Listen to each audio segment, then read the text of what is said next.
The National Weather Service in Fargo has issued a tornado warning for central Stutsman County in central North Dakota, southeastern Barnes County in eastern North Dakota, southwestern Cass County in eastern North Dakota, north central Ransom County in eastern North Dakota, central Norman County in northwestern Minnesota, southwestern Becker County in northwestern Minnesota, southern Beltrami County in northern Minnesota, effective until 11:30 p.m. Central Daylight Time. At 11 p.m. Central Daylight Time, a confirmed large and extremely dangerous tornado was located near Enderlin, moving northeast at 30 miles per hour.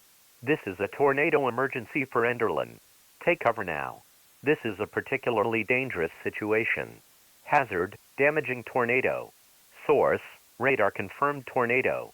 Impact, flying debris may be deadly to those caught without shelter.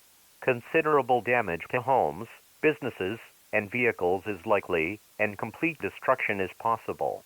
To protect your life, take cover now. Move to an interior room on the lowest floor of a sturdy building. Avoid windows. If you're in a mobile home, a vehicle, or outdoors, move to the closest substantial shelter and protect yourself from flying debris. Motorists should not take shelter under highway overpasses. As a last resort, park your vehicle and stay put. A large and extremely dangerous tornado is on the ground. Take immediate tornado precautions. This is an emergency situation. Repeating, a tornado warning has been issued until 11:30 p.m. Central Daylight Time for the following counties in North Dakota: Stutsman, Barnes, Cass, and Ransom. In Minnesota: Norman, Becker, and Beltrami.